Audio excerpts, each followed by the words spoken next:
welcome to the Rocklaz talk show. This is Tanmay Shah. This is Ginberga. Today we have with us esteemed guest Dr. Aniruddha Malpani. We are going to have first session with a light humor sense, and then we'll dive into the expertise and the more serious stuff. So let us begin. So sir, how was your day? Very good. All my days are very good. That's awesome.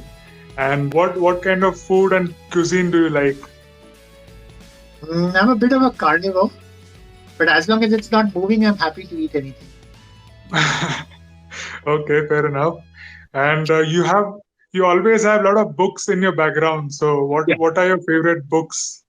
So my favorite book changes every time because I change all the time. So, some books you reread and then, there's so much better on the second rereading. And sometimes there's so much worse.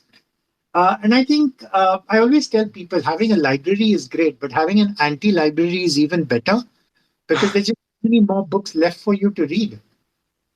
And I think, that's so exciting. There's just so much new stuff happening all the time. And I think being able to read just gives you an opportunity to learn so much. So which is your current favorite book? I don't Which read book just are you currently reading? I don't read just one book at a time ever. I read multiple books in parallel.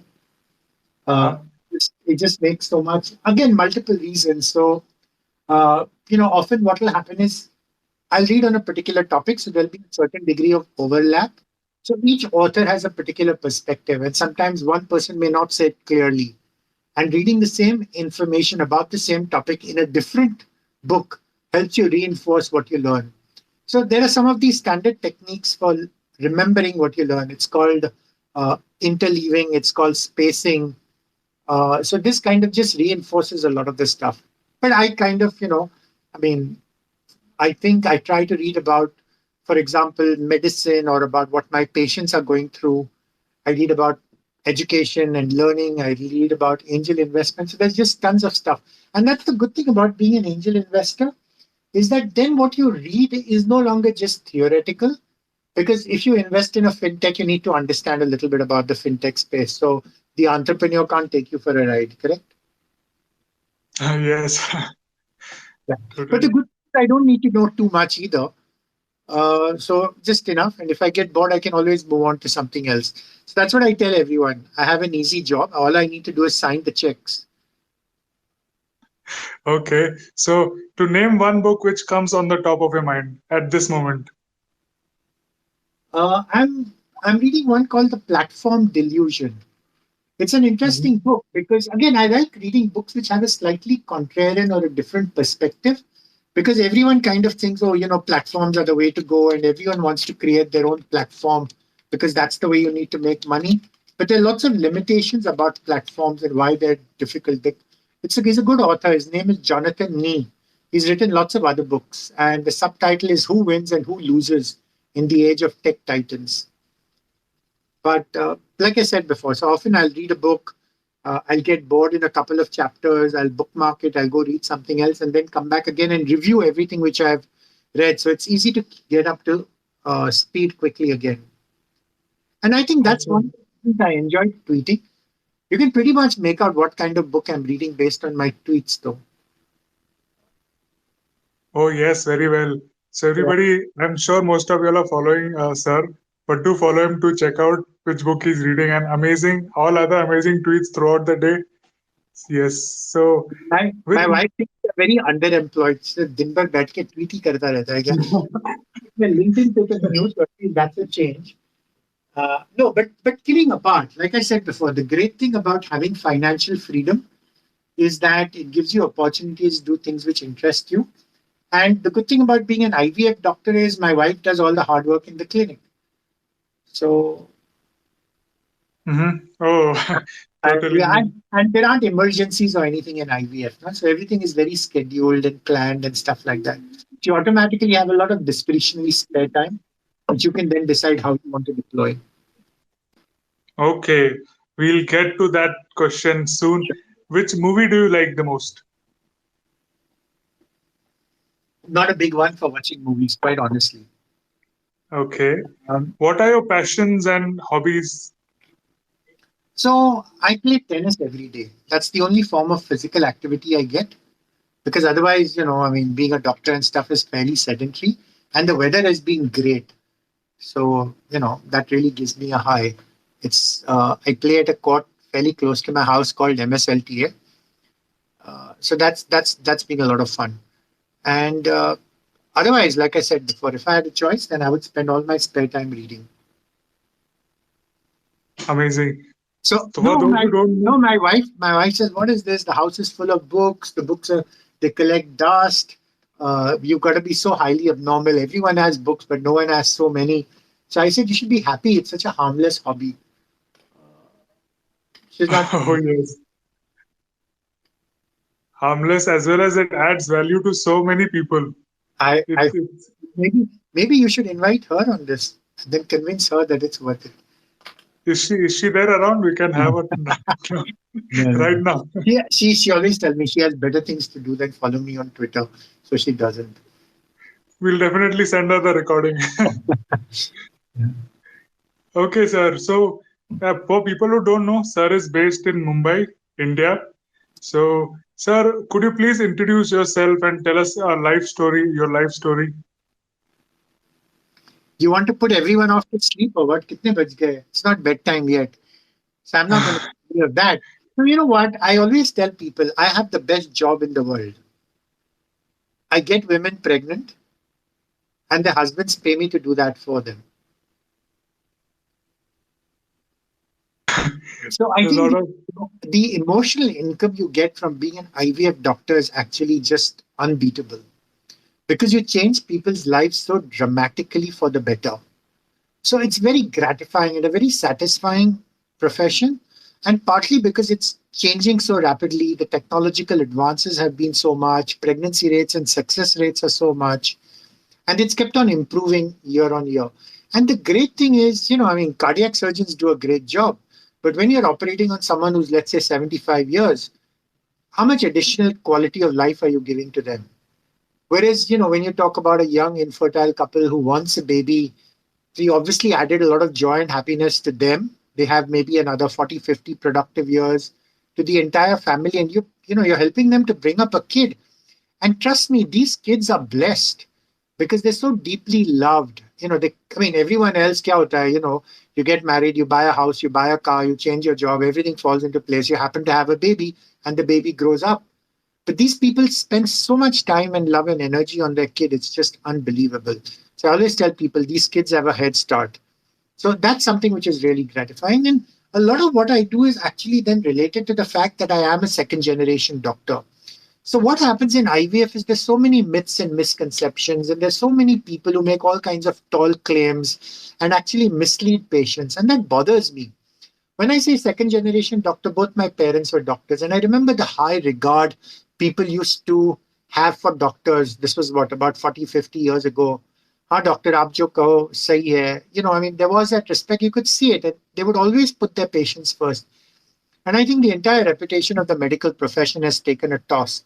And I think it's doctors who have been responsible for this because obviously there are bad apples in every profession, but part of the profession is to police those bad apples and stop them from contaminating the rest of the profession. But we fail to do that. So, things like cards, kickbacks, commissions, and everyone now treats a doctor not as a professional, but usko to paisa kamana hai. So the first half of a consultation is usually explaining to people that this is the right thing to do. This is why it's the right thing to do. So I prescribe a lot of information therapy on my website. And this is not just for IVF, it's across the board. So we run the world's largest free patient education library. We always think that patients should become experts on their problems. And the word doctor is derived from the word dossier, to teach. And I think that's part of our job description. And the great thing about the internet is it allows you to teach so many people at one time. And then part of that, of course, extends to, the education space. So a lot of people ask me, what do you care about the education space? What do you care about Byju's? And I tell them, this is the future of our country. And if you mess this up, what's going to happen to us? That's the only competitive edge we have as compared to any other country in the world. And therefore, a lot of these things are very closely tied together. I think I ended up speaking too much. Tanmay, you need a little timer. So it's like, boss, 1 minute ho gaya, abhi chup baith, give someone else a chance. Okay, I will intervene. So you're talking about patient empowerment. Yes. So how do you suggest we get the best medical care? How do you find a doctor so that we don't have we avoid unnecessary tests and second opinions and running arounds? Sure. So, and So what are the I other think mumbo jumbos which doctor confuse the patients with? true. And I'm not very proud of what a lot of doctors do. So half my life is explaining to patients why the first cycle they did badly, or what the doctor did wasn't correct. And I always tell patients the rule is simple. It's called trust but verify. Of course, you need to trust your doctor. Don't forget, I'm a doctor myself. I'm not a doctor basher. I want my patients to trust me, but I also need to earn that trust. So I tell patients, don't underestimate your intelligence. You're not an idiot. Doctors aren't born with two brains, they're no smarter than you. And if a doctor can't explain what he's doing and why, it's the doctor's fault, not yours. And that's a red flag as far as I'm concerned. So I always tell them, Google has so much information. And then, of course, oh, but everything on Google leads to cancer, or that's your diagnosis. And I said, yes, it has the information, but it's also your responsibility to be able to separate reliable websites from unreliable websites. I'm a big believer in patients being able to, figure out stuff for themselves. So to your answer, to your question, I would have said one of my first things, if I were, let's say, the dean of a medical college, or I were the chairman of the National Medical Council, I would make it compulsory for every medical student to have their own website from day one. What would this mean? It means that everything which they studied, they would share on their website because it would help to reinforce their learning. They would do it in local Indian languages because there really is very little content. And patients don't care about what's happening in Timbuktu or New York. They want to know what's happening in Colaba or in Pedder Road because they're only interested in local stuff. And if students started doing that, they would start creating their own digital portfolio. And patients would trust your doctor because I would rather than trust an anonymous website. I don't know who's behind it or what they're trying to sell. But I trust my doctor. And if my doctor is providing the information, I know this information is going to be reliable. So it's good for the doctor, it's good for the patient, it's good for the entire country. They can check out, they can compare various sites, they can, figure out what's right. If two different doctors have two different opinions, doctors will be able to explain why they do. So I think it will add a lot of openness and transparency and accountability at one single stroke. So that's what my this thing would be. So then I wouldn't have to worry about getting unreliable information. And the good thing is it would save the doctor a lot of time. Because even before the visit, the receptionist would tell the patient, look, I'm sure you have lots of questions. The doctor mostly has answered these questions on the website. Why don't you check out the website first and then come and ask your questions? Is any of this making any sense? Absolutely. So making websites and going on the websites is it's a very nice for long term. But suppose I face an accident or there's an emergency, and Yes. so for youngsters we are not in that much contact with hospitals and the health system. So how is the first interaction, or how do you No, pick I the think first? no, I think that's a great point, but I think we need to remember that 95% of medical encounters are elective encounters. You have acne, you're putting on weight, whatever else it may be. During an emergency situation, boss, none of these rules apply. You will go to the nearest hospital because then it's completely a question of life and death. You don't have the luxury of being able to pick and choose, if you know what I'm saying. So Yes, those are those are absolutely. those are very different situations. I really wouldn't confuse those. So you would have to go to whichever hospital, get stabilized, and then see what happens. But fortunately, that doesn't happen too often. Hmm. And so, what are the mumbo jumbos which you think we should be aware of? Yeah, doctors love it. No? Doctors love using a lot of jargon. Doctors love bamboozling it. It's not just doctors, lawyers do it, chartered accountants do it. Every professional wants to put the client in their place. So part of it, of course, is a signaling mechanism. देख मैं कितना होशियार हूँ, मैंने इतनी सारी पढ़ाई की है, I know so much more than you do. So, don't ask me all your stupid questions. I think that's part of it. And part of it is also sometimes patients want that. They get impressed. I'll tell you a big problem I have. So, for example, a lot of patients will come to me and say, doctor, we want you to do an IVF cycle. So I'll go through the records and say, look, I don't think you need IVF. And they're actually disappointed. because, oh, we came to you and you're not doing this for me. And if you actually tell a patient, you don't need a prescription, you don't need this thing, patients aren't happy. They think, अरे 2,000 रुपया लिया consultation का और दवाई भी नहीं लिखता है, फालतू doctor है. So, patients are as complicated as doctors are. And therefore, every doctor evolves a particular strategy based on his patient population and his experience. Does that make sense? Yes, I But can imagine. I will say one thing, Tanmay. I honestly believe patients get the doctors they deserve and doctors get the patients they deserve. But I don't think patients should treat themselves as being helpless or being victimized and stuff like that. That doesn't make any sense to me either. Tali do haath se bachti hai. If you do your homework, then you have realistic expectations. You understand that doctors aren't God. You understand that IVF doesn't have a 100% success rate. So I always tell people, ultimately, the process should be a happy and a positive one. Outcomes are uncertain. And you use exactly that same philosophy when we're angel investing. I also understand that entrepreneurs aren't magicians. Every entrepreneur is going to do their best, but you never know what the outcome for the startup is going to be. And the reality is most startups will fail. But as long as they followed the process, they've shared information, they've told us what they're doing, when they run into hot water, they reach out for help. I think that's fine. That's all really anyone can do. So basically, we have expectations, but we try to live up to those same expectations. So whenever we put on a hat, I try to be fair. Sir, you tweet a lot about Sunny Leone, and for people, she's No, quite I famous. don't. That was a So, one. Come on, give me a break, guys. That was a one-time thing. And again, I think it requires a lot of courage for someone like Sunny Leone to actually come up in public. And I think that's important. There is this entire idea of what is called celebrity medicine. And when a celeb talks about a particular topic, many more people are willing to discuss and open up and talk about that topic. And then how do we use that constructively is what we really need to think about. So, for example, if let's say, I don't know whether you know this, let me stop you there, sir. For sure. people who are not aware about the tweet, can you explain why do you like her, or what was the tweet about? She was actually talking about her experiences in building a family. And when she got married, she tried doing IVF and wasn't getting pregnant. Therefore, she put up her name on an adoption wait list. And she did the IVF cycles and they failed. So finally, she did a surrogacy and she got twins with surrogacy. And at the same time, she also had a baby with adoption. So she actually had an instant family, from 0 to 3. And all I'm saying is there are multiple ways of building a family. And if your heart is big enough, it really, whatever works for you is fine. So when we do consultations, we always tell patients, you always have choices. You have non-medical options. Explore all your options in parallel. None of them are mutually exclusive. At the end of the day, we want you to be happy, and how you build your family is really up to you.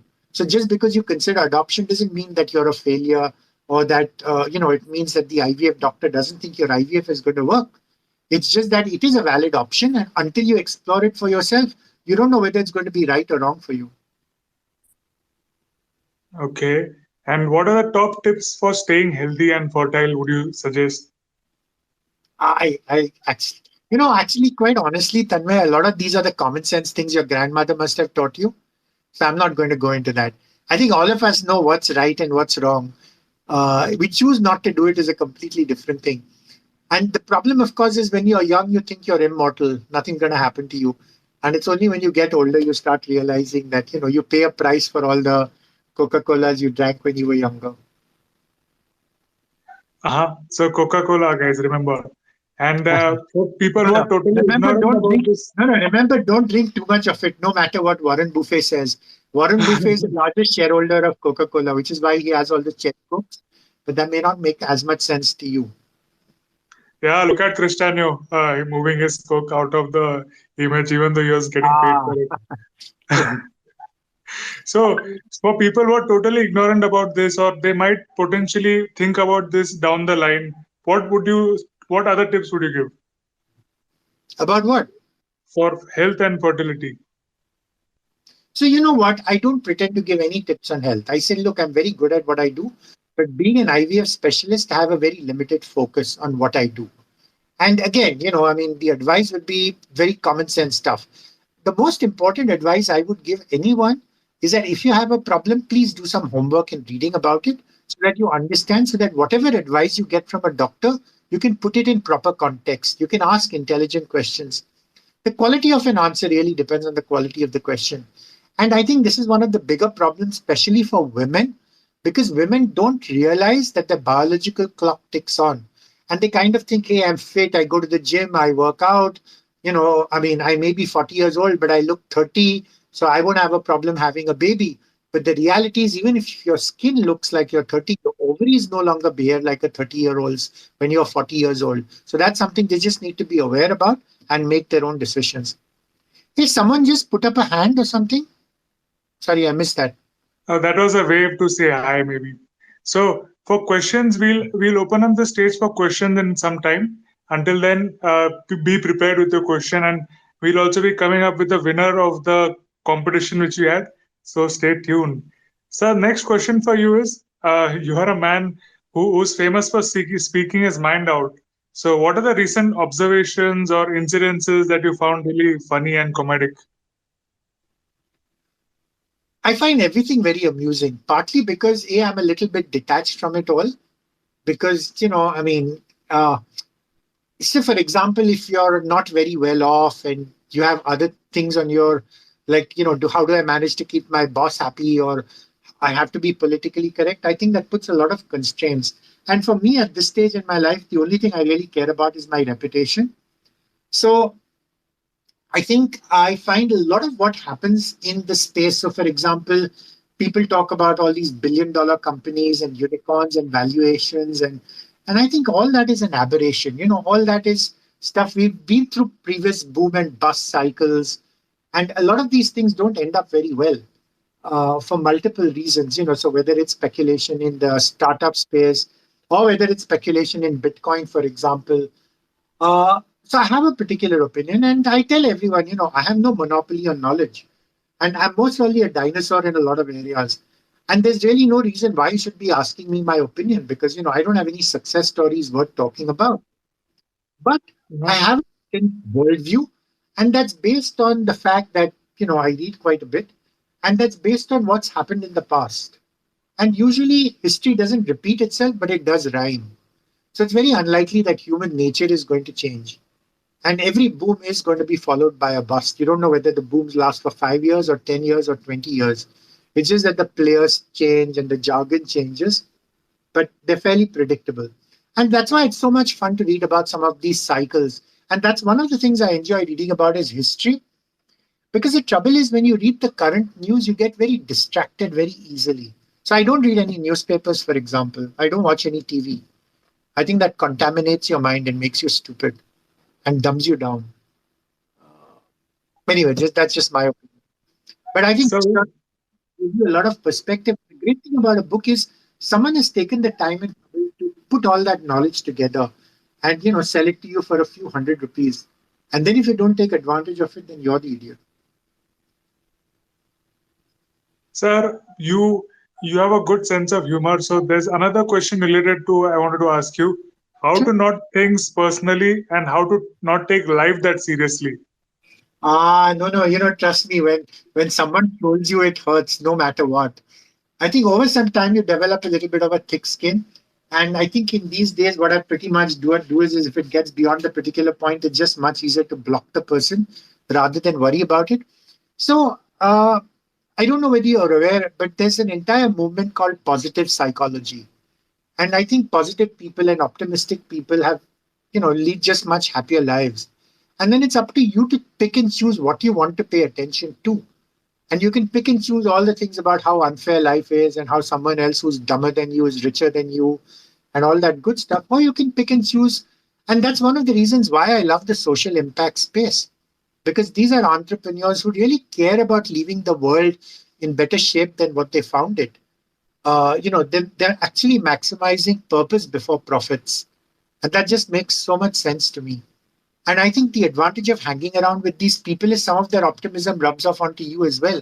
And you think, yes, there is hope for the future. Awesome, thank you, sir. Being from a medical background, how did you start angel investing? A lot of it, quite frankly, is fortuitous, luck, call it what you like. Some of it is your patients who expose you to it. Some of it is friends, some of it is what you read about. So I have a younger brother who's in Silicon Valley, but who's not a startup entrepreneur. So there's so many reasons. But I will say one thing.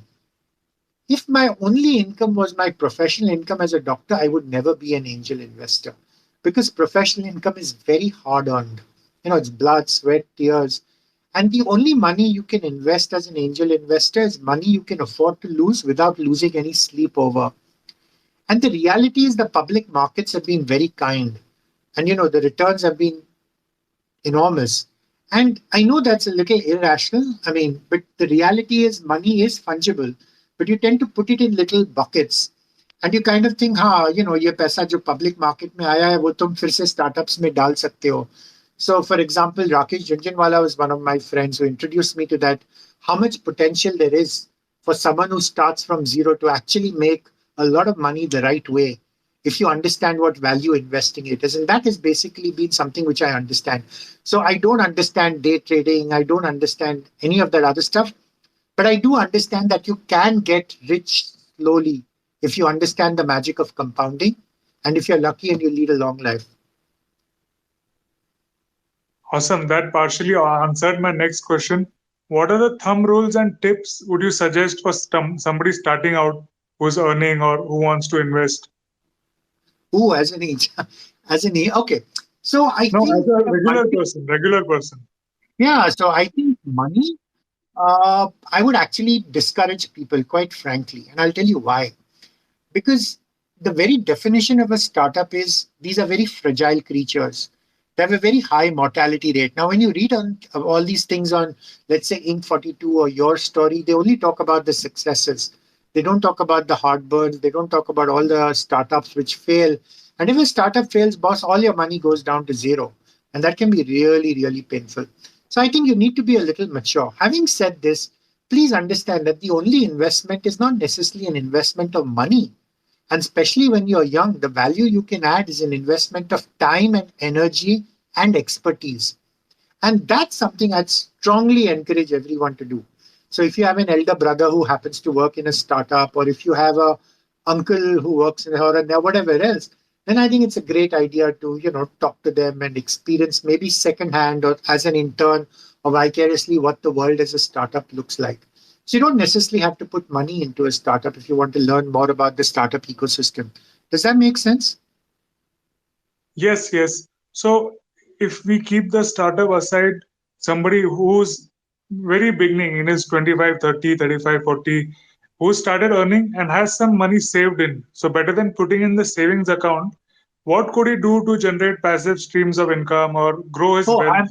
no, I'm a big believer in passive income, but definitely not angel startup. Don't forget, angel investing is very illiquid. Lockups are maybe 4 years, 5 years. You mostly will not get an exit at all.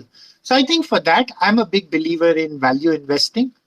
And if you don't have the time or the energy or you don't have the right friends, then I would definitely say index funds is the way to go. Because as the world becomes a richer place, automatically you will too. Sir, could you And again, name? what I usually do, Tanmay, is I tell people, look, read the following books. One of the books I love is called The Behavior Gap. Because what happens is people end up doing all the wrong things because they're not in control of their own emotions. So every time you see a friend, or hey, yaar, utna paisa banaya on day trading, तो चल यार ये तो मैं भी कर सकता हूँ. I'll also open an account. I'll also make money. And then you make money for the first 1 month. And then on the 32nd day, you lose all the money you made at one shot. People don't understand some of this stuff. So I would say, so I think there's a lot of stuff you should do as play money. So I think it's a great idea to carve it out and say, okay, I need a thrill. I get some excitement out of doing this. But I don't think that's a great idea to put the chunk of your wealth in.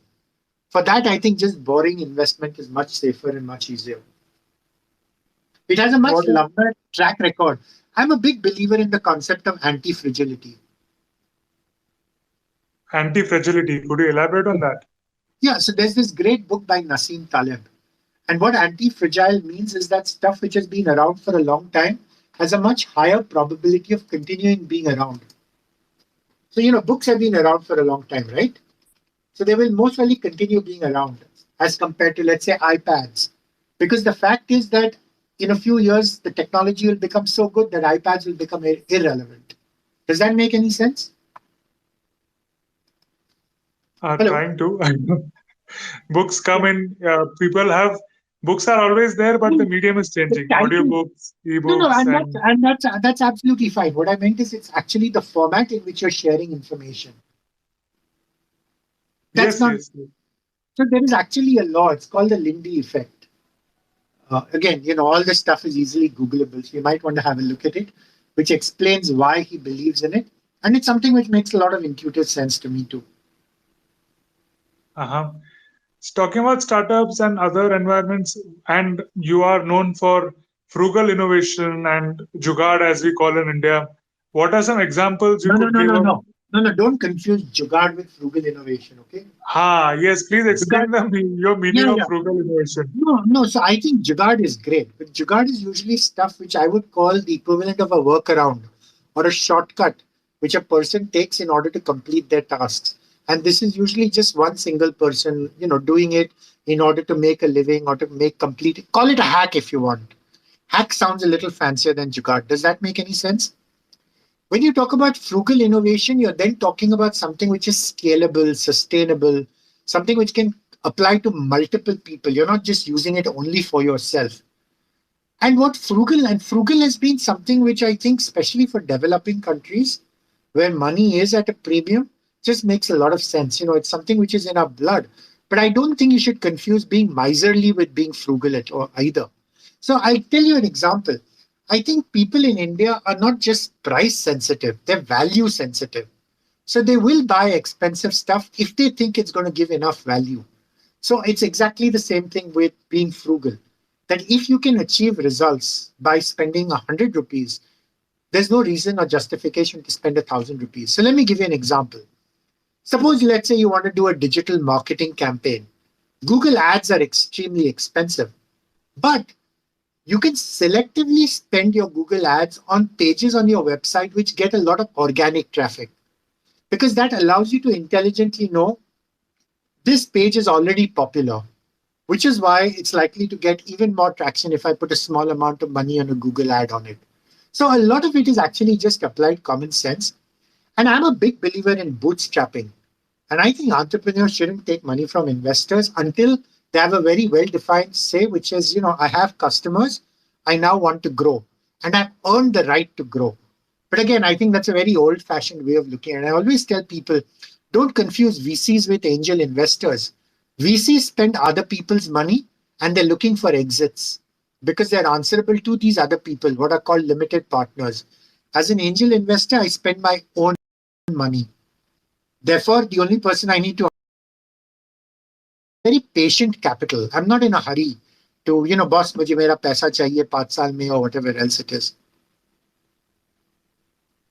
Sir, could you share another example on frugal, and could you explain in simple words for people who are hearing these terms for the first time, like bootstrapping and crowdfunding?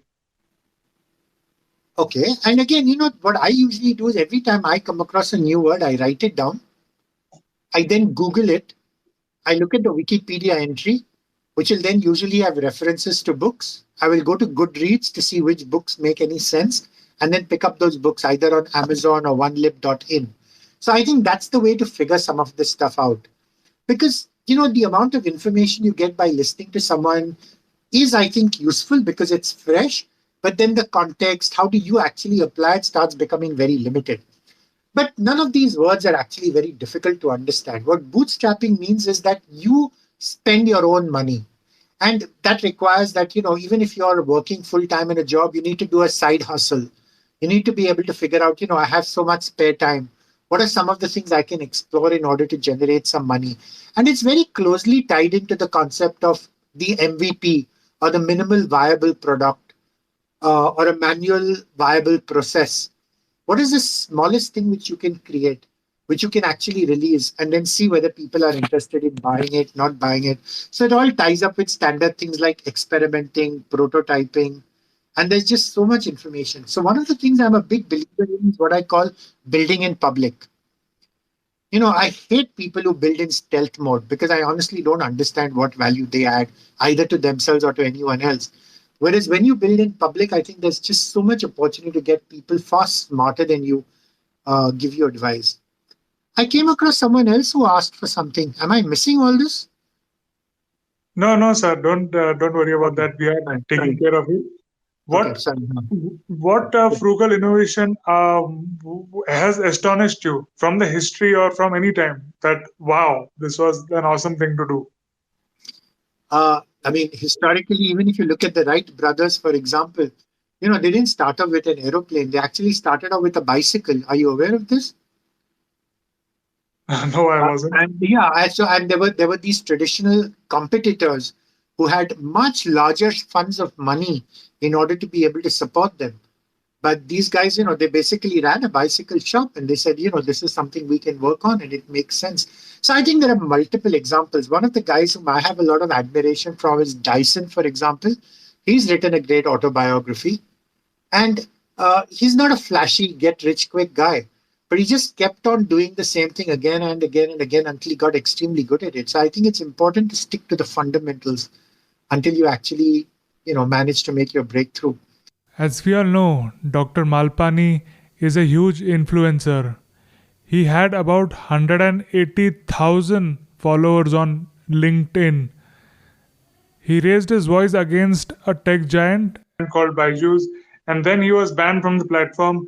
So, how could you, sir, tell us what happened and how to go about that? Yeah, trust me, those were very difficult days. But you know what? You learn the most from those difficult experiences in retrospect, I think.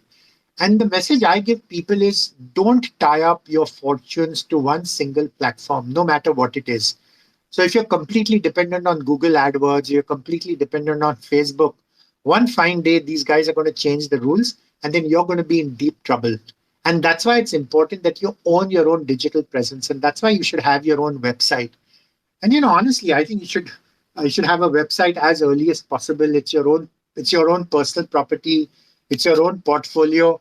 And Google's will come and go and Facebook's will come and go. But once you have a digital presence, which is your own website, you can use all these tools in order to be able to amplify your outreach and get out to people. In some senses, I must tell you this also. Byju's was extremely good at being able to block people and get people off platforms and remove all the critical YouTube videos. And they did that for Pradeep Punia when he launched out against Whitehead Jr. He'll tell you all about it.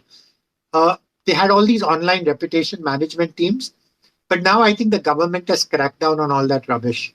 And now all these social media platforms are being made to be a little more answerable and accountable. And we actually have a case going on in Mumbai High Court. And we're saying is these are these are multinational corporations which call themselves global. But if you have any complaint or grievance against them, you know what they say? Go to hell. You can't sue us in India. We don't care about the Indian judiciary. We're a multinational corporation. So if you want to sue us, please come to the US and sue us, which gets my goat. It makes my blood boil. You have Indian employees. You make tons of money from India. For Indian these things, you make money from Indian employers. You make money from Indian employees. You hire Indians. But when it comes to actually fighting a case, you want to say, no, the Indian laws don't apply to me. I hate that kind of hypocrisy. Hmm. Okay, sir. My next question would be in the educational space. Sure. What are the things you're proud of in India, in the world, and what are the things you think would change or would benefit if the changes are made in those? So, I can tell you a lot of stuff I'm not very proud of. So I'm not going to go there. And it's not just, I think, fair enough about talking about all the startup edtech unicorns, whether it's Byju's or Vedantu's and how they've messed it up. I don't think the government's done a great job either. So there's nothing to be very proud about that either. I think there's just so many huge opportunities we should actually be exploring. And I'm very, very optimistic. And I think, we will be able to do some of that. There's so much opportunity for people to be able to do good in this space. And effectively, that's what I'm trying to do. I'm trying to seed some of these experiments on a low cost basis and say, let's try this out and let's see what happens. So we have social impact startups like Learn with Comics. We have social impact startups like Beyond Exams. So to give you an example, we think comics are a great learning platform. So how can we map all the school textbooks into comics so that kids want to learn a little bit more, so it's more interesting?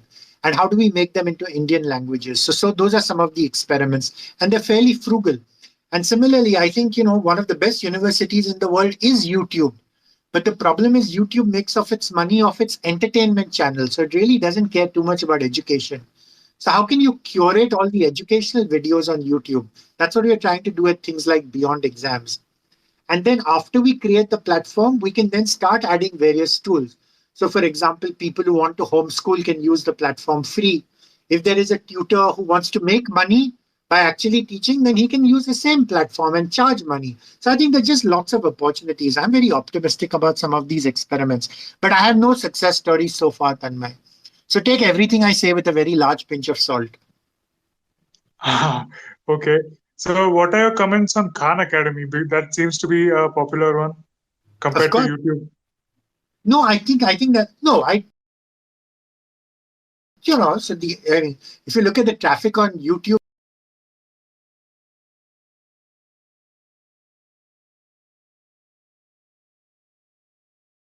it's at least I'm sure 1,000 videos are fine.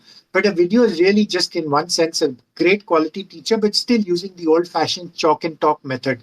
And there are far better ways of being able to do this. And I think kids should be free to explore for themselves rather than being spoon-fed. So you should say, hey, here's a buffet, whatever interests you, go ahead. But then again, it comes down to the exam system and the syllabus and the curriculum and stuff like that. And I think the biggest problem, like someone was saying, we really don't care about exams. We care about exam marks and results, which is completely screwed up. Because the purpose of an exam was what is called formative assessment. It was supposed to check, did the kid learn what he was supposed to learn? Today, no one really cares. Today, people only care about kitna mark mila tujhko final exam mein. Are you going to be able to get into medicine or law or whatever rubbish, which is sad. But you can't tackle all the problems at one time.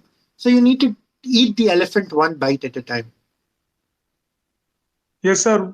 About the whole system as it is, and we see some Elon Musk doing something totally different with his kids. Yes, So how there's how no there's no reason why we can't do the same thing in India. We just need a lower cost version of exactly the same thing. And I think the great thing is these guys are already experimenting. And I love the fact that they're doing it in public. They're sharing a particular opinion about how well they're doing it. And I think it's great that if Elon Musk is saying, I'm not happy with the current schooling system, hopefully all the guys who buy Dogecoin will also say, Arey yaar, ab uske bachcho ko school nahi bhej raha hai. So, why don't I do exactly the same thing? so So, for parents? have you heard of Sorry, this called synthesis school? But again, I think a lot of that stuff could easily be done in India. how can that be done, sir? And for parents listening this, what can they be doing? I mean, could you open their imagination a bit? I think you need to remember that parents have always been the most important teachers. I think the entire schooling thing is a very artificial construct. And most of real life learning doesn't happen within the four walls of a school. And some of the stuff you learn in school is actually not very helpful, or you promptly forget it after the exam is over. And sometimes you learn all the wrong things because your teachers are so boring. So parents have always been the most important teachers, and parents have always known that. That's why your parents take you to museums and they take you for holidays and they expose you to so many external stimuli. And I think the great thing about the internet is now anyone, anywhere in the world can do it. So it's all becoming increasingly affordable. I think part of the problem is parents are scared. Will I be able to manage? And I think that's the first thing they need to change. But I think there are enough success stories of very, very successful homeschool kids. But part of it works backwards. Most parents send kids to school so they can get a decent job. In order to get a decent job, you need to get a decent degree. To get a decent degree, you need to go to a good college. So that's, I think, where a lot of the problems start. I think some of this will change, but none of these changes will happen quickly because there's too many vested interests. But they will. Yeah, that's absolutely right. Going to college, as we popularly say that, "Ha, mera beta bada ban ke engineer banega ya doctor Yeah. banega." True. So, so how would you say to, if you wanted to change or give a stimulus to people to look in a different direction, what would you say to them? I would tell them to watch Shark Tank on whatever channel it is. No, sorry, kidding apart. No, the point is that things like Shark Tank and stuff are making things like startups and entrepreneurship much more mainstream.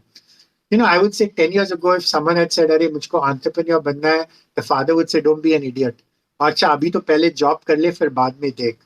Now I think it's more this thing. So you know what? I think when the dowry which people are willing to pay for an entrepreneur matches the dowry which they're willing to pay for an IS officer, I think then we will have reached. Sir, for the Yeah. international people listening in, could you explain this example to them? What? Everyone knows what a dowry is. No, no. Okay, I mean, come I on. assume they know. I'm just kidding. I'm just kidding. All I'm trying to say is there's a certain social status. There is a certain signaling mechanism with a lot of these things. And then when you have all these startup unicorns who are making so much money, and then they're talking about how they become successful at the age of 30, 35, 40, I think people's perspectives are changing. And I think that's all for the best. But some of these changes, and I think usually all these changes will start one person and one parent at a time.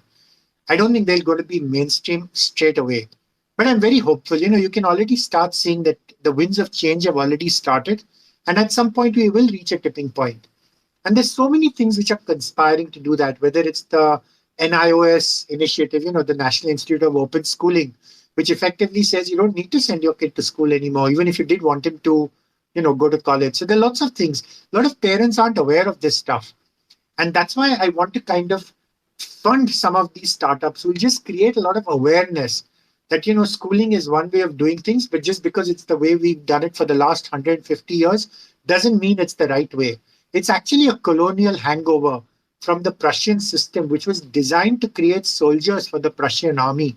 But that's completely obsolete. But it just gives people that sense of comfort, no? Yes, yes. They, Once someone make once someone makes a movie, Bada hoke mera beta entrepreneur banega, I think we'll be fine. Maybe I should fund a movie like that. absolutely, that would be so awesome to see. या OTT platform पे खर्चा ज्यादा नहीं होता है, वो तो कर सकते हैं. हाँ, तुरंत और हाँ, सब ऑनलाइन ही है, so they would enjoy true, that. true. You should definitely consider moving in to educating Okay, people with guys. content and So platforms. you know what? I'm happy to give all these what I call experimental grants. So I tell people, please pitch to me, and if it's a pitch which makes sense, and if there is someone within my circle whom I trust who can vouch for you, I'm happy to give you the grant, no questions asked. So some people ask, Doctor, 1 lakh में क्या होने वाला है? So I said, the reason it's 1 lakh is not that I can't afford to give more, but it's a frugal grant. I want to see how well you deploy it and what you do with that grant. And if you do well with that 1 lakh, I can easily give you 10 lakhs. I can give you even more. That's not a problem. But you need to earn the right to ask for more. So I'm quite So, happy for people to come and pitch to me and say, Doc, I'm going to make this film on why entrepreneurship is sexy or is exciting or whatever. Go ahead, guys, pitch to me. how does one startup or a person reach out to you and pitch to you? Arey, yaar, that's so easy. You can. I have an email address. We have a website called Malpani Ventures. Just follow me on Twitter. But please don't ask me what my email address is. I hate that. I mean, you're so lazy that you can't figure it out for yourself, and that bothers me. But I'm pretty good at answering emails, and that's my preferred mode because I think the signal to noise ratio of an email is so much better. And then you get a fairly good idea about has this guy thought it through? Does he understand what he's talking about? And I think if people can't write a persuasive email, they're going to have major problems with doing anything else. All right, so people, you know what to do. Yes, yes. Thank you, Yeah, please, sir. please ask me for money. I'm more than happy to spend it.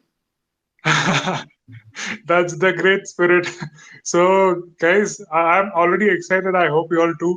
So, sir, with one question from Laura, we'll go to the next segment. Yes, Sure. Laura, what question you want to ask?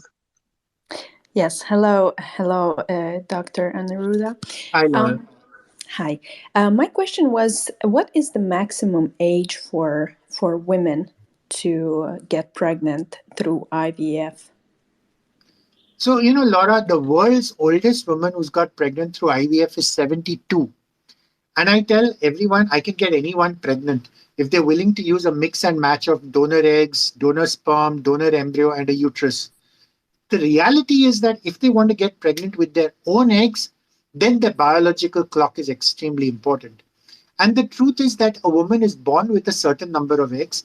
And as she keeps on getting older, her ovarian reserve keeps on getting depleted. Because with every menstrual cycle, a certain number of follicles die, which means your peak fertility, for example, would be when you're about 20, which is not to say that you need to have a baby at 20. You need to be aware of the fact that your biological reserve is now ticking away. You're on the clock, so to say. So usually what I tell people is after you're about 25, every time you celebrate a birthday, you can easily measure your own ovarian reserve by doing a simple blood test, which you can order for yourself. So what we're telling women is you need to take responsibility if you want to defer childbearing. And the simple way of doing it is every time you celebrate a birthday, just get this simple blood test done for yourself. It's called an AMH level. AMH stands for anti-Mullerian hormone. And then it kind of tells you how much time you have left. And whether it's possible to have your cake and eat it too, or whether you need to start looking for Mr. Right more aggressively, or whether you need to freeze your eggs or whatever. The good thing is there are lots of options, but there needs to be well-informed decisions. The trouble, of course, is if you go to an IVF doctor, the first thing he's going to say is, yeah, we'll go ahead and freeze your eggs. You should never ask a barber whether you need a haircut, right? Yes. No, but I think the good thing is there are solutions available, and it's up to patients, or not even patients, but at least women, because there used to be a time when effectively we really had very little control, and it was like your biology was your destiny. But the good news is that's no longer true.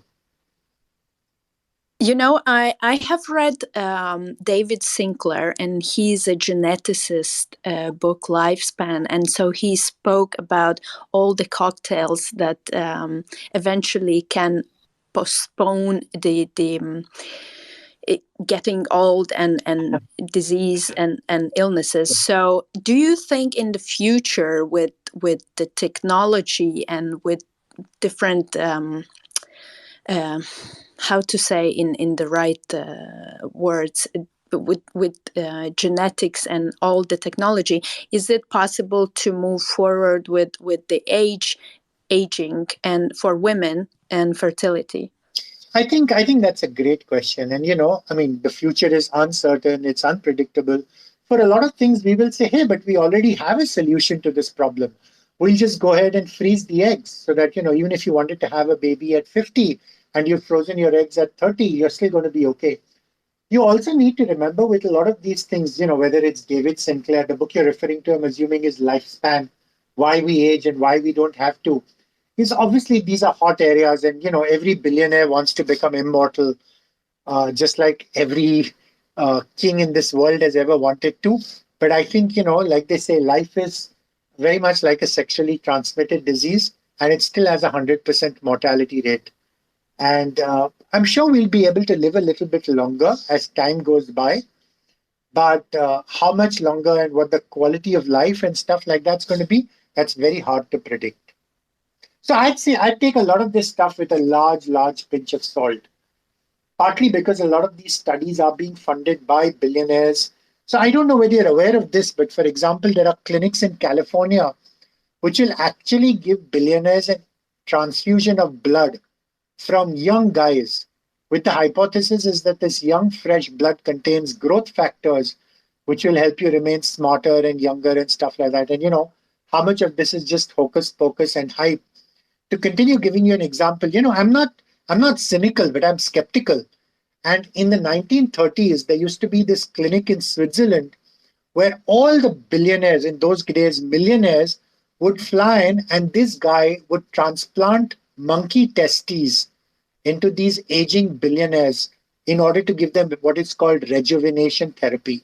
So all this stuff has been around for many, many years, Laura. A lot of it doesn't work, sadly. Thank you so much. Wow, I wasn't expecting all those things. Thank you so much for the question, and thank you so much for the answer, sir. Sure. I think the good thing about being old is you get a historical perspective for some of this stuff. and you kind of say, hey, haven't I heard that kind of thing before? Okay, it's the time for the second segment. Sure. It is time to announce the winner of our competition. So, for people who still want to are curious about this, we were running a competition for the past 1 week where we were where people were asked to question, and the best question was going to get a reward, and the reward is a 1,000 rupee Amazon voucher. Are you all excited to know who the winner is? Throw me a hand or throw me just any emojis.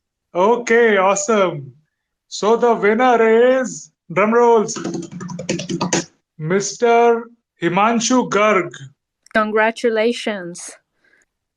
What would be the impact of long-term learning outcomes of Indian students if Khan Academy was the most popular learning platform instead of Byju's? We understand that this is a public good because this is our future human capital. And if we can get smarter and better students who learn better, the world is going to become a better place and this country is going to become a better place. And the great thing about Khan Academy is he started this off first. He's the one who took the initiative. In one sense, Baiju was just, I would say, a copycat of what Khan Academy was doing. With the difference is that, he was doing it in India and was selling it for an arm and a leg. And Khan Academy still continues to do it completely free of cost. So I have very high regards for what Khan Academy has done. And honestly, that's what the government of India should be doing, partnering with people like Khan Academy who care about students and want to make sure that learning outcomes come first and not profits for investors. Dr. Malpani, I would have loved to kind of hear what you see as a student outcome rather, if somebody has kind of done a lot of Khan Academy versus Sure. a lot of Byju's. I think great question again. So I'm not necessarily saying that Khan Academy is necessarily the gold standard, because the great thing about the Khan Academy is it generously provides its content free of charge, which is why in one sense you have so many different people producing so many different video lectures on everything else. I think the important thing is that if you ask me what the gold standard was, I would say it would allow students to explore what interested them rather than you have to study this because you're in the fifth standard and you need to understand Pythagoras theorem. I'm just giving you an example. But I think the great thing is that when you're aware of the fact that there are resources like Khan Academy available, which are completely free of charge, which means there are no firewalls, there is no barrier to access. Any student who is at all curious and who wants to learn more for himself will then be able to explore additional resources which are available online beyond Khan Academy. And I think there should be hundreds of Khan Academy equivalents, quite frankly. And there's no reason why they should, why they can't be. Absolutely. I completely agree with you, Doctor. So that's some of the stuff which we're trying to fund. And we always tell people, show me what you've done. Show me what you've done, so that gives you the right to ask me for more money. And I'm more than happy to give it. Yeah. Thanks, Doctor. Tanmay, is it possible to ask another question? Can you allow me? Yes. Just one. Let me make an announcement. For all those people who want to ask a question, now is the time. You can raise your hands and we'll get you up on stage. So you can ask your question after Mr. Himanshu. Yes, sir. Please go ahead. Yeah. Dr. Malpani, you discussed briefly about anti-fragility and frugality. Sure. Personally, I believe that anti-fragility has certain likeness for frugality. Yes. Startup ecosystems generally are more frugal, but of late in India, we see a tendency for startups to be, kind of more glamorized. And they are losing that edge which comes because of certain frugality. How do you think this kind of gels with the concept of anti-frugality? And do you think that, personally, I believe that this makes our startups more fragile. How do you look at it? No. I mean, see, I think partly is like you're convinced and I'm convinced. And I think trying to throw money at a problem in order to buy consumers, to buy customers, These are all vanity metrics. But unfortunately, that's what the state of the art today is. How do you bump up your top line? Never mind how much you spend, never mind about profitability, never mind about sustainability. As long as people are lining up to throw money at a problem, you'll continue growing. I don't think that's my idea of the right way of growing. But the reality is that if there is going to be so much money to be thrown around, of course, a lot of this money is going to end up in this space. And unfortunately, that's very unfair on the good startups, the frugal ones, the ones who are trying to grow organically and sustainably, because they just basically get swamped by all these guys who throw money at the problem and will then either, buy them out or shut them down or whatever else. But that's just one, reality is what it is. And wishing otherwise isn't going to change it. So I think we just need to accept the fact that we're going through this phase. But I also tell people this will not last forever. Unicorns come and unicorns go, but cockroaches last forever. So there's nothing wrong with not getting disappointed. And I always tell people you should be grateful to these unicorns. They're creating the market for you. So after they die and after they fold up, your customers will still be looking for a solution. That's correct. But there are examples like GeoGebra, which I found was a wonderful concept. Now it has been taken over by Baidu, and I think it will be lost in that large setup of things. So things have never been ideal, and we know that. And so be it, And so if the founder made a particular decision based on whatever they wanted to, that's very much that founder's right. Could things have had a happier ending? Perhaps, but who knows? Yeah. For all we know, maybe Baidu will turn over a new leaf and say, hey, we're going to do what's right for students. Like I said, I'm the eternal optimist. True. Yeah. Thanks, Doctor. Thanks, Tanmay. Sure.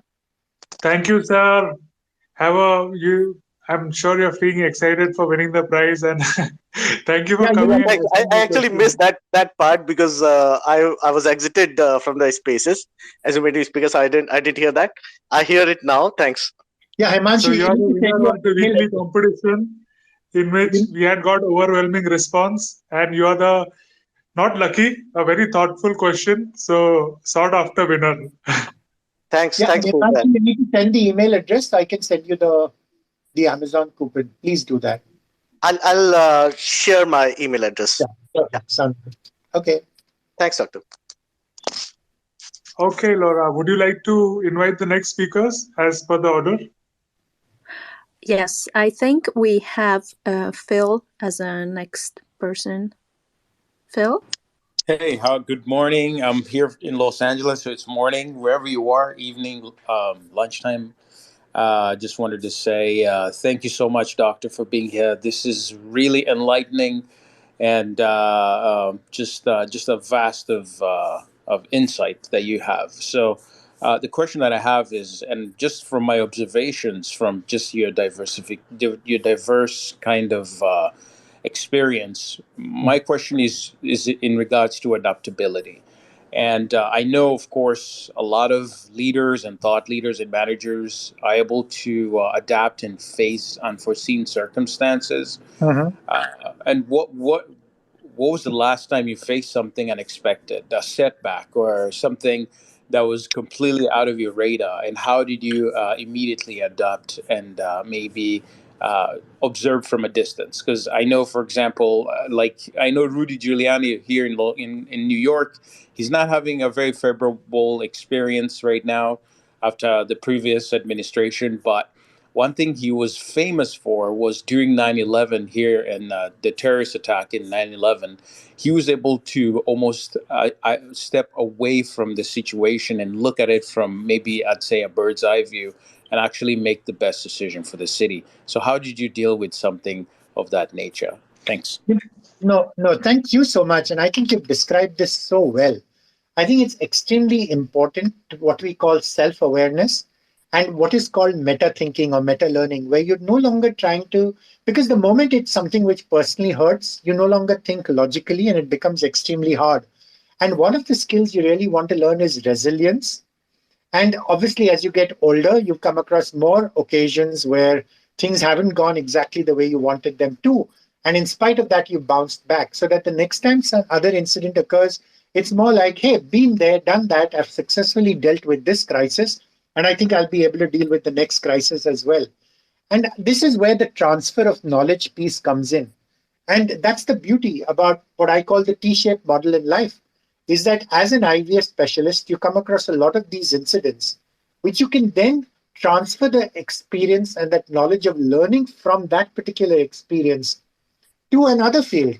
And there are lots of similarities, for example, between an IVF patient who's just failed an IVF cycle and an entrepreneur whose startup failed for whatever reason, which was beyond their control. So we keep on applying some of these learnings.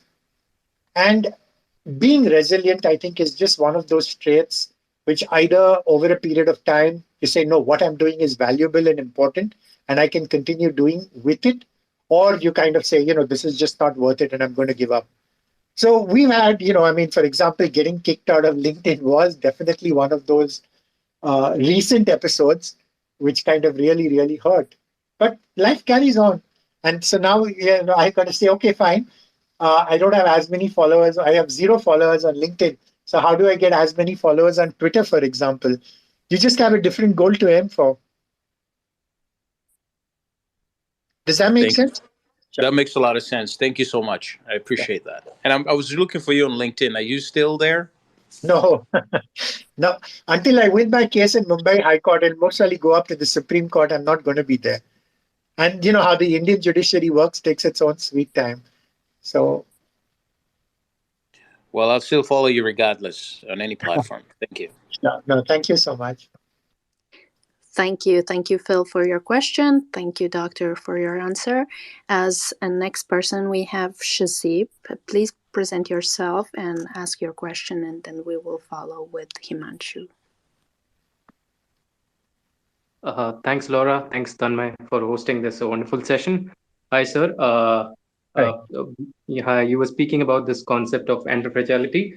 That's something that I have been reading about in the past few days. And interestingly, I was reading Nassim Taleb's book called Skin in the Game, where he speaks about this powerful concept of stubborn minority. Yes.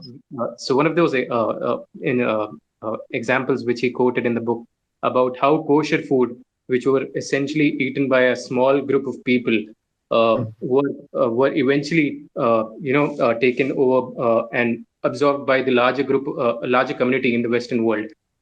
Speaks of a very powerful concept. So, do you think have you noticed or experienced any such examples in the startup world where a stubborn minority, a stubborn idea, which is not so popular right now, or was not popular previously, but has taken off to a next level and has widened in the present time? So anything that you have noticed? No, Shazib. So 2 things I will say. I think, and one of the things, like I said before, is we deliberately invest in startups which aren't in hot areas. Startups where the rest of the VC industry is not very interested, things like clean tech. But I think over a period of time, especially as the millennial generation grows up, things like ESG start becoming more mainstream. A lot of these guys, once they mature, will become attractive. So I think that's just a matter of time. I cannot predict which ones. I cannot predict, even if the sector does well, I can't predict whether the startup I've invested in will do well or not. And honestly, beyond the point, it doesn't matter. But to come back to your skin in the game, that's what I tell entrepreneurs.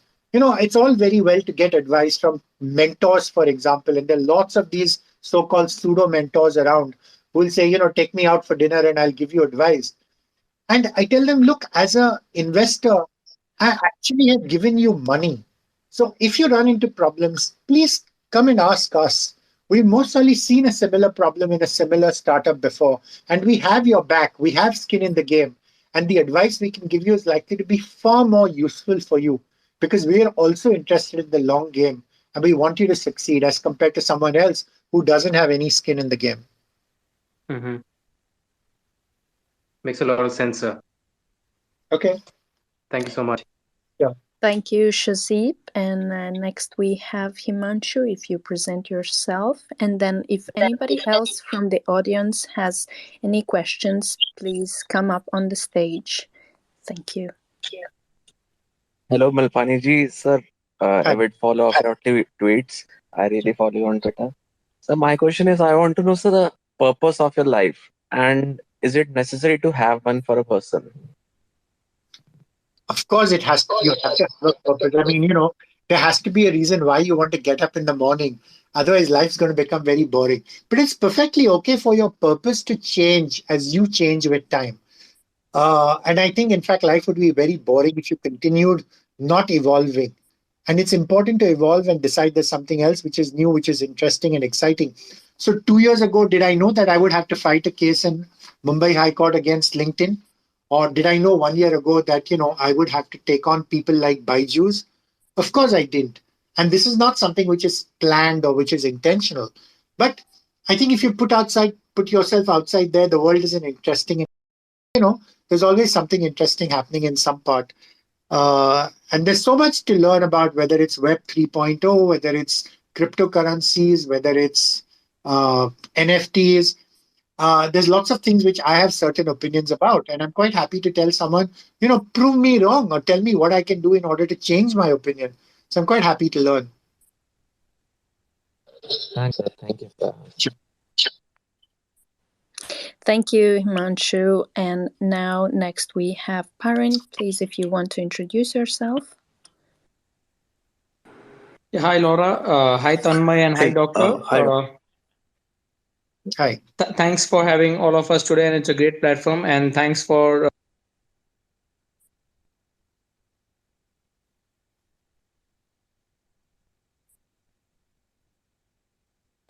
Parin, can you please repeat your question? I'm sorry, it just went on. The mic got muted. I'm so sorry. So my question is for Doctor. That regarding IVF treatments, like when you say there are a lot of injections being given, and I have someone close who's been through this. So Sure. once the delivery and everything is done, are those hormones or anything which are in the body, are they like harmful, or is there any post IVF care that one needs to go through, or any day-to-day practices which one needs to do? No, I think that's a very valid question. And that's one of the worries which a lot of people who would otherwise be happy to do IVF because they know it maximizes the chance of getting pregnant are reluctant to do because they've heard all these horror stories about how the hormones make you fat and put on weight and cause breast cancer and make you run out of eggs and become menopausal earlier, none of which is true. You need to remember these are all natural hormones which we use, which are the same hormones your body produces anyway. It's just that in a normal cycle, only one follicle out of 40 becomes mature, which is why women have one baby at a time. When we give these hormonal injections for IVF, we rescue more eggs, which would otherwise have died, so that you're not going to run out of eggs any faster, and they all get excreted promptly, so they don't have any long-term effects. Remember, IVF is now a long track record. It's one of those anti-fragile treatments. It's been around for 40 years. Millions of women do IVF every single year, and you're not seeing an epidemic of any of these problems at all. So again, information therapy, and once you know exactly why none of these things are going to have a long-term effects, you need to stop worrying about it. But I'll tell you another problem which happens. So, Parin, what happens is, let's suppose we know that about 10% of all women are going to develop breast cancer in their life. Now, if the ordinary woman develops a breast cancer, she'll say, okay, I was unlucky, or my mom had it, or whatever else. But if a woman who did IVF 30 years ago develops breast cancer, she's going to blame the IVF, if you know what I'm saying. But that's not true. That's not cause and effect. Does that make sense? Sure, absolutely, sir. Sure. Thanks so much. Thank you. I straight for coming to the point, because just for information, I've got little fever owing to this pandemic. So I just came directly to the point. I'm Good. actually resting inside, but this has been a great session. I think I must say it's in fact been refreshing, today to get through this dull evening. Okay, great. Thank you so much. Thanks We so hope much. your fever gets better. Yeah, thanks so much.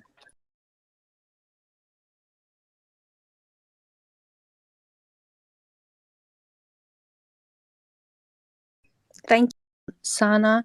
And if anybody else has a question, please raise your hand. I will bring you up on the stage. And now, V, please present yourself and ask your question. Thank you, Laura. Hi, Doctor. What a wonderful way to start the day. here in Phoenix. And hi, good morning and good evening to Hi. everyone. I have maybe a couple of questions. So, what do you look at? What do you look at the entrepreneur who comes with a copycat startup idea? Maybe he got a better plan, but if there is a startup which is already doing well in the market, with the same with the same synopsis, how do you treat them? I mean, how do you take it forward for them if you like the idea, and if there is a startup who is really doing bad but with a great concept, and doing a lot of cash burn, but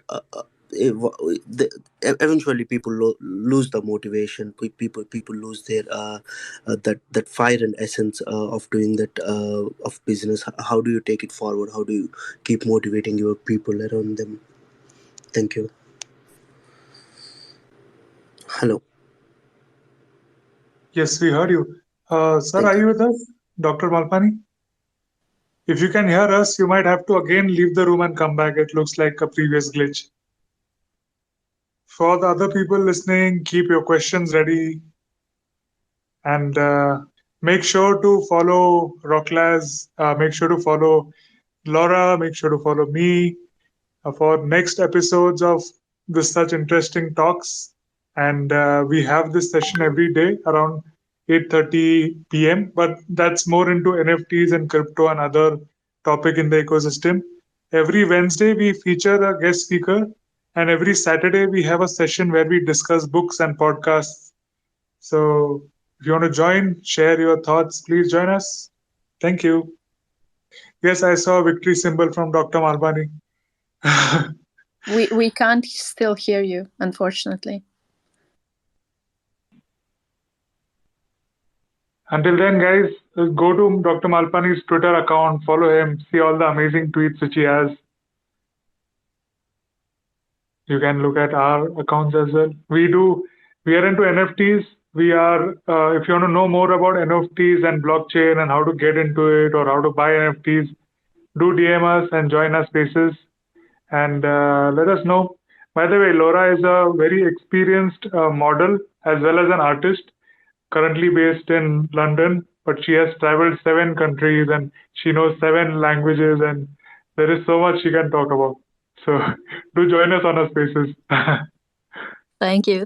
And Tanmay runs a family business, and he is also an artist since ever. He has won competitions, and he's currently into also NFTs. That's why we discuss and bring also handy recommendations for how to start and how to better get on with NFTs in our regular spaces here on Twitter. Hi. V, do you want to repeat your question because people are just rejoining? That you wanted to know what happens about how we make decisions about funding, right? Yeah, and how do you motivate the people when especially in the low when their idea was not doing good or the business was not doing good? True. So I think those are two separate questions. One is, of course, we don't fund ideas. We fund the entrepreneurs who are going to implement those ideas. And of course, we explain to entrepreneurs that, the failure rates are high. We're not trying to demotivate them. But the most important thing is they need to have realistic expectations that startups are not sprints. These are marathons, and you need to be willing to go into this for the long term. We usually try to share a lot of books, including books on the emotional resilience required in being a startup founder, and that every founder who's now been successful has been through multiple failures and multiple near-death experiences. When a founder goes through a near-death experience, at some point, whether you like it or not, this is something which he's going to have to struggle through for himself. We can provide emotional support. There are times when what he requires is financial support, but just because he requires it doesn't mean we're going to give it, but doesn't mean that we're going to abandon him either. So usually we look at two things. One is we look at the attitude of the entrepreneur and we look at his performance. And if his attitude has been good, even if his performance hasn't been very good, but we think that he is going to be able to improve, we're still happy to be able to support him. But sometimes the problem is people don't have a very good attitude after they've taken the money, and then they don't bother you, they don't bother about you until it's time for them to raise more money because they've run out of money. Those aren't entrepreneurs we're very willing to give more checks for. Does that make any sense? Coming out of motivation, quite frankly, the motivation has to be internal. And we're effectively telling them, look, we have your back, we have your side, but at the end of the day, it's your life. You're the one who has to decide whether you want to get up in the morning and whether you're energized and passionate and really look forward to going and putting everything back together again, or whether at some point you've become so fatigued that you don't want to do this anymore. It's all very well to talk about grit, it's all very well to talk about resilience, but these are decisions which entrepreneurs need to make for themselves. And we don't want them to feel guilty about deciding to quit either. It's a decision they need to make. We're happy to support whatever decision they make for themselves. Thank you so much for that, Sure. Malpani. Thank you, V, for your question. Thank you, Doctor, for your answer. Now we go on with Dr. Akash. Please present yourself. Hello. Hi. Am I audible, sir? Yes. Sir, namaskaram. Myself, Dr. Akash Ginberga from Hyderabad. Mm-hmm. Sir, the first tweet which I connected with you was, of course, on the Byju's one, which was very viral. Right. And obviously, the second one is because you are a doctor and you talk about startups, which was very encouraging for me. Right. Because it's been 10 years I've been on Twitter, and from the past 2 years I've been using it. And I could connect with you very personally because on the topics that you speak, I could actually connect with you on your thoughts as well. Sure. So my question is that, but as Sure. we are growing up, the significance of mental health, or let's talk depression and all that stuff is gaining traction. And with the advent of the metaverse, NFTs, cryptos, so what do you think it will affect the mental health of the millennials who have transitioned rapidly from a Reliance phone to the smartphones and the VR and AR and now the metaverse? True. I think I think it's very hard to predict what's going to happen. And some of these things are going to be for the better, and some of them are going to be for the worse. And then again, it's a question of how each individual decides to adapt and be resilient. So what happens is on the online world, you have lots more connections, but these are called weak connections. But sometimes there's a lot more you can learn from weak connections as compared to some of your real life things. So I don't think it's fair to paint everything as just black or white. I mean, mental problems have always existed. It's just that we're far more open about talking about them and discussing them, which I think is a very good move forward. And it's possible to provide a lot of these counseling using telehealth platforms. But life has always been difficult, don't you think, Dr. Akash? Yes, sir. Yes. I mean, maybe the challenges which your grandparents faced are going to be slightly different from the ones your grandchildren face, but they'll always be there. And perhaps that's what makes life interesting. Life would be very boring, if everything was handed to you and you didn't have to do much for yourself. So I think the important thing is to rephrase how you describe this and reframe every challenge as an opportunity. That, okay, if people have mental health challenges, why do they have them and what can we do to help them cope? And again, simple things like the telehealth consultations or peer-to-peer counseling can be extremely helpful. Yeah, I'm Saurabh Gautam. I was connected to Dr. Malpani long back on LinkedIn, but then he eventually moved out of that platform. I didn't move out of it. I got kicked out of it. Okay, yeah. Not something I did by choice. So. Yeah. So I used to get his wisdom there, but recently I again joined back to Twitter, and actually that was more of a need for me, because I was actually in last 1 year, 1.5 year. I've started working very actively with one of the startups. Though I was associated from the day one of that startup when that guy was trying to raise a BIG grant, which was like around 50,000 USD dollars.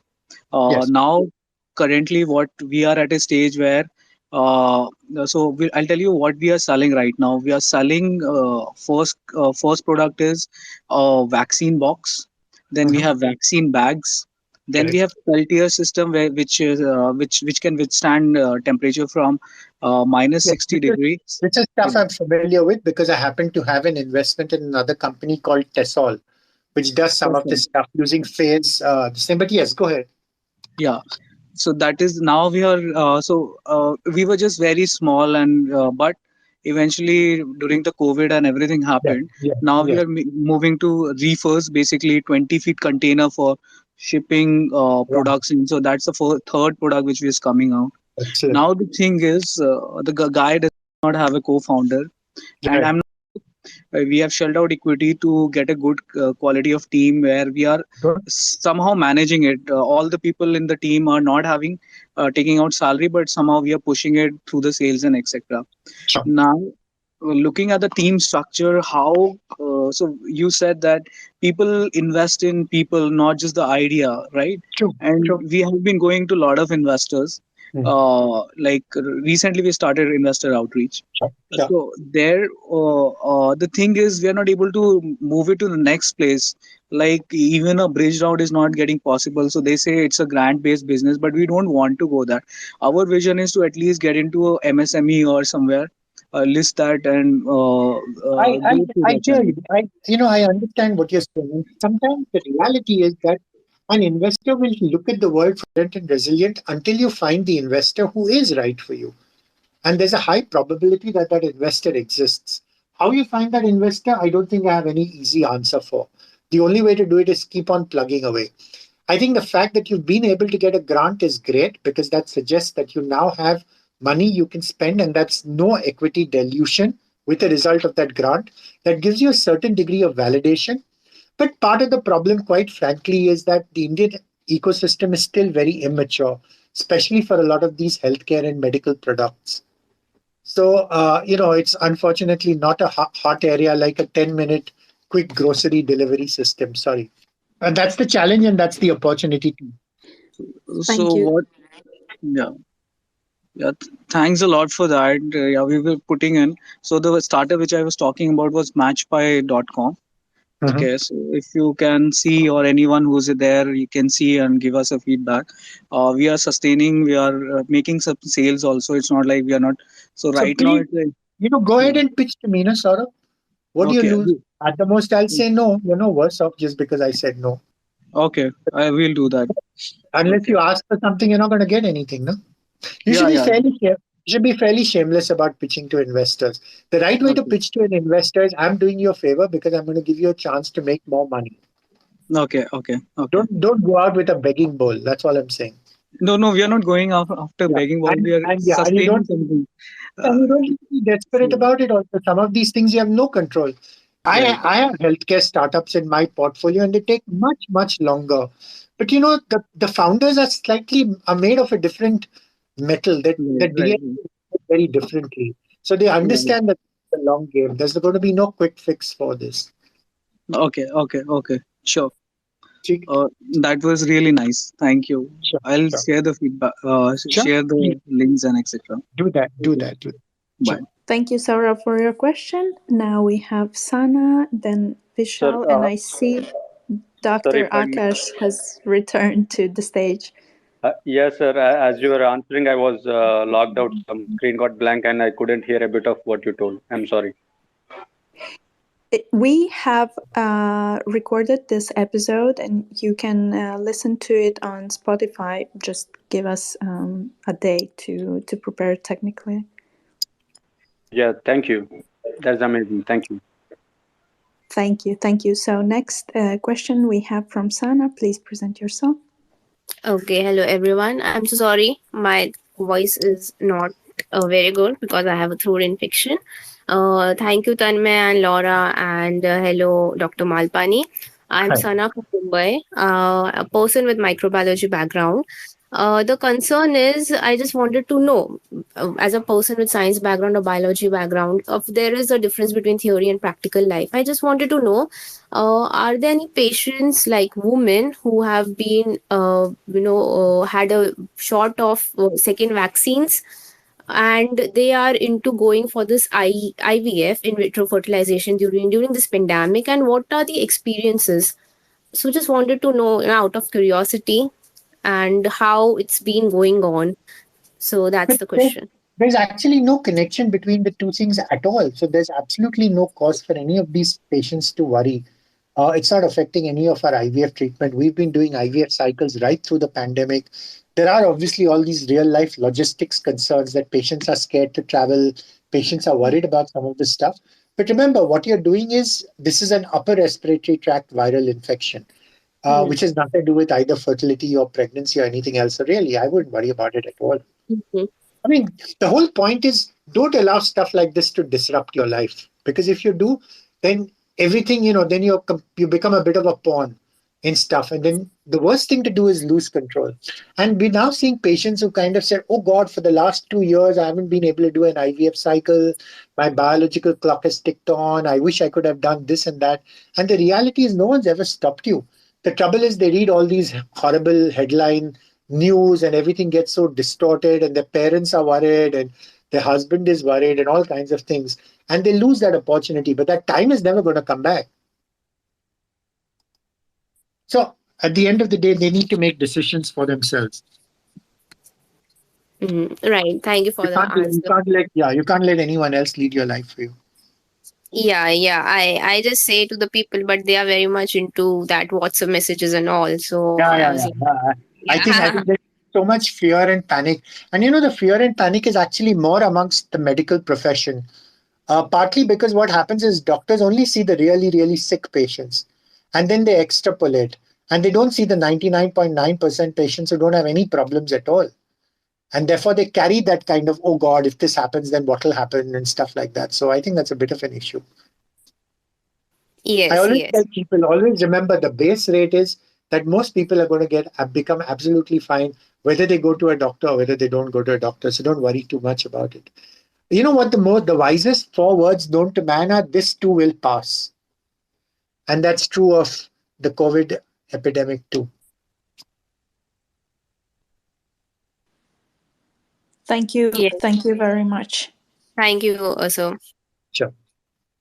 Now we are continuing with Vishal, and then we have Saptar. And Vishal, please present yourself and your question. Yes, good evening, Dr. Malpani. Hi. Hi. So my question is about angel investing. Mm-hmm. So I'm thinking of investing in startups as an angel investor. Mm-hmm. Given that most startups are unlikely to succeed, Okay. based on your experience, what is the number of companies that one should invest in to be reasonably sure of not losing the investments to get some return? You will lose your investments. Let me tell you that straight away. Unless you go in with that approach, you're going to make your life miserable and you're going to make that poor entrepreneur's life miserable. And if you're a VC, your compulsions are very different because you're willing to take a portfolio approach. Because in that sense, you don't really care about each individual startup and whether it does well or doesn't do well.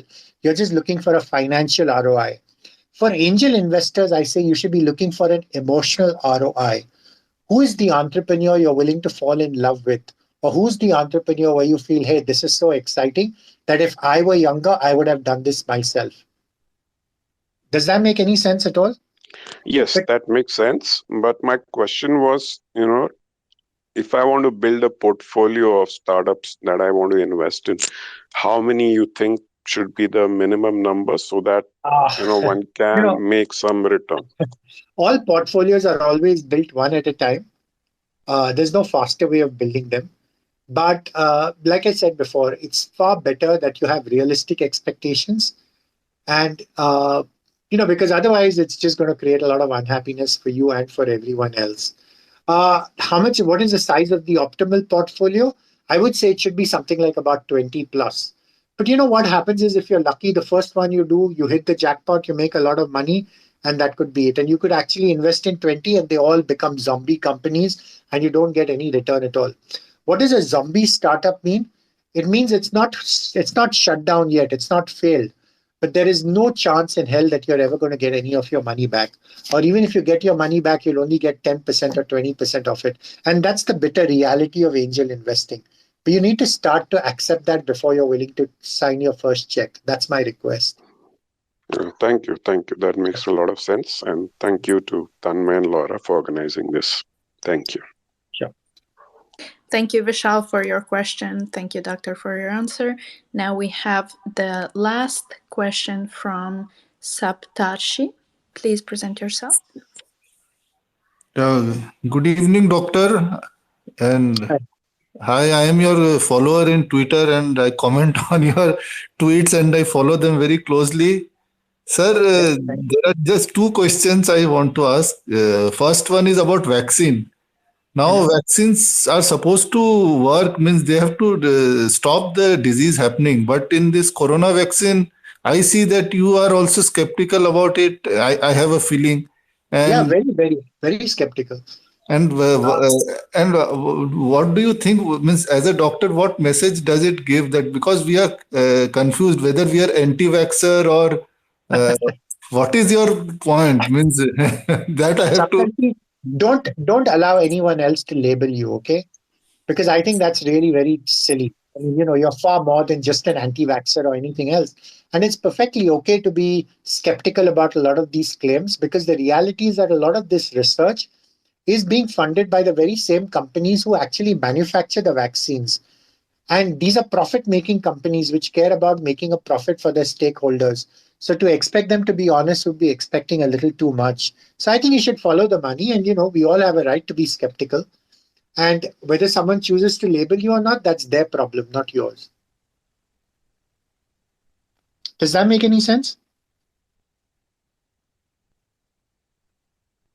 Hello? Hi, have we lost him? No, he's there. You can press. Yes, he's there. Am I audible? Yeah. We can hear you, yes. Because we see day in, day out the bad news. So we get all. My advice is stop watching the news. It doesn't add any value to your life. Okay. I always tell people, even if you picked up a paper which was published 6 months ago and read it, you wouldn't even know ye kaun se din ka paper hai. Koi farak nahi padega, trust me. There's actually a great book written by this one who said, why I stopped reading the news and how it made me happy. And that's something I can believe. So I've stopped subscribing to newspapers, stopped watching news channels, or I stopped watching TV. Okay, that's a good idea. Yes. Sir, about entrepreneurship. So, what was your? I see you. You are means you are after Baiju's life and all this tech. You are anti them, and you are also supporting. You are also supporting as a venture capitalist. You are trying to support the entrepreneur. So, what is your this thing? Means motivation to do all this. Means you are a doctor. You are successful. You could have just sat at home and enjoy your money and your life. What is your motivation to do all this? I think that's a great question. And I think in the old days on LinkedIn, people would attribute all kinds of motives to me. And the standard one was, the guy is jealous. He had an opportunity to invest in Baiju's. He didn't take that opportunity. And that's why now he's taking out his anger, or, the grapes are sour, or he's trying to promote his own startups, which is all completely rubbish. All I care about is what's going to happen to this country of ours. It's not so much on a personal level. Like you quite correctly said, I'm wealthy, I'm well off. None of this makes any difference to me. My kids are grown up. But it does make a difference to the extent that I think what these guys are doing is spreading a lot of toxicity. A lot of their malpractices, unless people like me speak up, no one else is going to speak up. And that's part of the reason why I think there is something which is, it's not got anything to do with me personally, but I think there are bigger causes all of us need to stand up for, and this happens to be one of them. Does that make sense? Yeah, right. I can understand. Thank you, sir. So thank you, Saptarshi, and I think it was our last question. Okay, great, guys. You've been very patient. Thank you so much for listening to me. Thank you. Thank you for your time, your wisdom, your experience. And what are your last words? I think this thing is, it's such an exciting world. It's such a cool place to be in, especially when you're young, because there's so many more opportunities to explore. And that's true no matter what part of the world you're in, but especially in countries like India, where so much is happening and the country is gradually becoming more and more prosperous. So, guys, make the most of these opportunities. You very rarely regret the things in life which you do. You often regret the things you don't do. So, you can take far more risks when you're young. Your risk appetite should be a lot more, because your ability to be able to rebound from those risks, even if they don't end up very well, is far more as compared to when you're older. So go for it. Great advice. Let nothing hold you back. Yes, so true. And no matter what happens, you'll be a wiser person at the end of it all. That I can promise you. Thank you. Tanmay? Sir, it was a great pleasure having you today.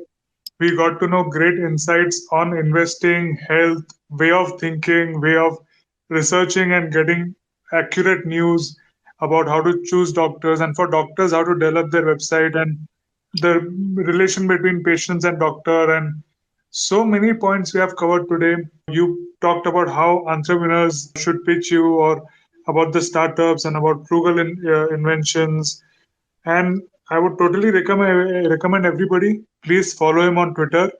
Go read his blogs. Those are very amazing and insightful blogs on various diverse topics. And I'm sure your wife will change the views on you after listening to this recording. I will definitely let you know if that happens. No, but thank you so much for having me. This was a lot of fun. Thank you. Thank you so much. Take care, guys. Bye-bye. So all listening friends, do follow Laura and me, and do follow Rocklaz Radio. You'll see the recording of this episode over there. And you can see the previous episodes as well. We have done one on men empowerment. We have done on art history. We have 2 episodes on books. There is one on pricing, art pricing, and so on.